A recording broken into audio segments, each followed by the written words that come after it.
Man, why do backups keep continuing to turn to gods against us? It must be some kind of pre-game ritual that they do. Well, if that's the case, the Oilers sure haven't been invited. Oh, don't forget the Coyotes, too. Oh, man, I'm sorry. They're pretty easy to forget. Hello, guys. Welcome back to DSFR Game 47. Stars versus Blue Jackets, and it turned out better than I thought it was going to be going into the third period. Thank goodness. The Stars erase the goose egg late in the period and then go and lose in the shootout, but let's get right into that, shall we? Now, the Stars lose 1-2 in the shootout against the Columbus Blue Jackets. They decreased, I guess. They get a point, 26, 17, and 4, while the Columbus Blue Jackets get 2 points. They are improving to 26, 18, and 3. And in all honesty, I'll take that point as much as I can get them, because right now, I didn't think we are going to get any.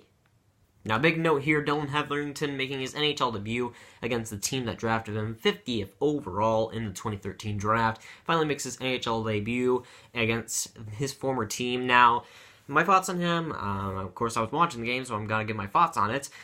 He played, well, he isn't really a guy that will do too much for you. He's kind of the irrelevant defenseman that, makes a couple of great plays here and there, that gets the stick on the puck, and he does a lot of the little things, and I think he did a lot of the little things right in this game. He was really, I wouldn't say impressive, but I saw a couple of good plays that he made. He was fine. He was decent enough. He's doing what he's supposed to do, being a defensive guy, and he really did that well. I really have no complaints for him. To think that he'd come in and score 3 goals and get a hat trick, it's just not reasonable, because he's not that type of guy.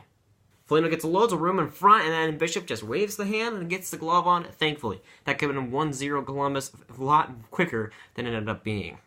Now the Stars played well, and it was all great, and the Stars were keeping it shutting down. The Stars were getting some good opportunities. That was happening for about, I'd say, 8 minutes, and then the rest of the first period, they were absolute slop. Really, truly honest, the Stars played really, really terrible in the latter half of the first, and onto the second period, they really weren't that great. In the first 8 minutes of the first period, I was thinking, hey, this game is actually pretty fun to watch. And then that didn't end up really happening. The Stars really didn't do too much to make the game exciting after that. And it was really just a bore fest for the second period especially. And there wasn't really much to see. It was a lot of great opportunities by the Stars blown out. Either they missed shots, or their stick would break, or just a lot of unfortunate things would happen for the Stars in the first couple of periods. And a lot of things happened that Korpisalo was stopping. So it was a mixture of things where the Stars didn't score for a long time, and that's usually what happens when a team gets shut out. But it was just some boring hockey, and some good opportunities just gone to waste. Now Bishop plays the puck, and the defense turns it over. I don't know who it was. I think it was like John, somebody on the defense turns it over. Who goes right in front to Schroeder, a guy who we've never heard. He has 1 point, 1 assist in I think 18 games. Yeah, you've never heard of him. He gets a gift of an opportunity, and he scores on it just barely. Bishop almost got the glove on it. And because I saw a lot of people screaming at Bishop, saying that it was his fault. I don't think it is. Bishop did really all he could. The defense just turned it over right behind him, and Bishop, of course, couldn't get to the net in time. And I don't think it was really Bishop's fault on that goal. He could have stopped it, but of course the reaction time was a little bit too ridiculous on that. He really didn't get set in his position either, and I think that it was the defense's fault. And hey, Schroeder gets a good opportunity and capitalizes on it. He's an NHL player. Now, Columbus starts dominating after that goal until Pat Klingberg gets a wide-open opportunity on the power play, has Korpisalo down on his, spread eagle, just on the ground, on the ice, trying to make a desperation save. Klingberg, you know what he does? He roofs it and doesn't even hit the net. Yeah, that's what we need, don't we? From our supposed Norris candidate. Columbus gets lots of power plays in this game, but hooray, their power play sucks, and it starts to suck even worse, because they got 6 power plays in this game, and did nothing with it. Yeah, that's pretty good. Radulov comes for the boards, comes out for the net, and then comes around and then dangles in and scores. But it's going to be challenged, the coach challenge, and it did end up being interference. And for my opinion on this goal, perfectly good call. Honestly, he did interfere with the goalie there. It is the NHL's rules nowadays. 10 years ago, goal. But now it's not so clear-cut, and now Radulov, I'd say it's a bad goal from today's standards, today's rules. I think that it's a goalie interference, at least to the NHL's rules right now. And I think that it was a great call, and it was the right call, and really no complaints here. But that doesn't mean I can't complain about the Stars' play. I could not count the amount of times they missed the net when they had golden opportunities, or somebody broke their stick. Hansel just gets I get flashbacks from Vietnam. Hansel gets a wide open slot, and his stick breaks. Like at that point, I thought the game was done, and just a couple of bad breaks here and there. Stars can't hit the net here. Stars can't hit the net there. Korpisalo makes a great save here and there, and the Stars are still getting shut out 2 minutes from the third period. At this point, I thought Korpisalo was part of the Godhead. Holy Ghost, Jesus Christ, Heavenly Father, and Korpisalo. I thought that was what was happening here. Now, Seguin tries to shoot on the power play, falls down completely. It somehow goes back to the point, and as somebody gets it, he shoots, I guess, and then scores. That was one of the weirdest goals, I think, of this season by the Dallas Stars. Like, I don't even know what happened there, but hey, we're tied. I don't think really deservedly so, but we are tied. That was a weird, funky goal. 2 minutes left in the third period at the goal, and at that point, and I'm like, a point is a point, I'll take it. Thank Father Ben, I always say, and he almost single-handedly gets us to overtime. A couple of power plays here and there, and the Stars can't do a lot with it. Both teams got, I think, 2 power plays, something like that. Nobody could convert, and the Stars and the Columbus Blue Jackets face it off in the shootout.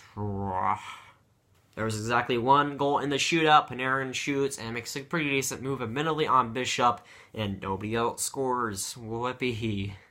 Hey, we get a point. I can't really complain after Bishop makes a save of the year, and the Stars somehow get a goal on the goal that they scored. Again, I can't really complain about this. Like, at that point, I'm like, a point. Thank goodness. Like, there was going to be a game wasted, and it almost was, but the Stars somehow salvage a point out of it, and hey, again, I'll take it. We play the Sabres and the Panthers next, and hey, if you don't win against Buffalo, we're going to have some serious problems, and especially if you lose against Buffalo and Florida, we're going to have some serious problems. Get her done out there, and we're whole hoping that you win. Like, seriously, beat the Sabres. Come on. But of course, the Buffalo Sabres could end up getting a win somehow, some way. Maybe it's the refs do. Maybe the refs could call, and maybe Olmark, their backup, decides to be a god like he did against somebody else. He had like 40 saves a couple of days ago. I don't know. Backups become gods someday, and hey, maybe he becomes a god. I'm too stressed out about that. But there's 2 opportunities to get 2 points, and they're pretty good opportunities, and I hope that they seize that chance and go after it. Now, for Columbus, their defense was amazing tonight. Besides the 1 goal, they really didn't do all too badly. I thought that they were very, very solid, allowing the Stars not get too many chances, and Korpisalo, the chances that he was able to stop, oh my gosh, Korpisalo is a dream crusher. Fantastic tonight. Really, really one of his best starts of his career. He was doing very well. Very, very well in that game, and he was really probably the best Columbus guy on the ice, and of course the defense was fine as well. But the Stars, I felt like the defense was pretty average, I'd say, for a lot of the game. There's some good plays here and there, but for the defense, they coughed up a lot of chances, and Bishop was there for a lot of them. Bishop had a great game, and even though it goes to the shootout, it was kind of a wasted start by Bishop. He played really, really good, and I think that the defense was okay, and the offense, I don't really want to talk about. You had loads of opportunities that you didn't convert, and hey, you always have Buffalo to go against, so that's a plus. Nothing like getting the offense going by facing Buffalo, right? And for the Buffalo and Panthers games, I want to see the youngins play. I want to see Honka and Hetherington both in against those.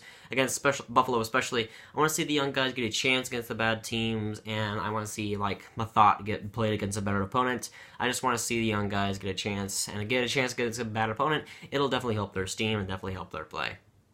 And for the power play, please just put Fax in there instead of Hansel.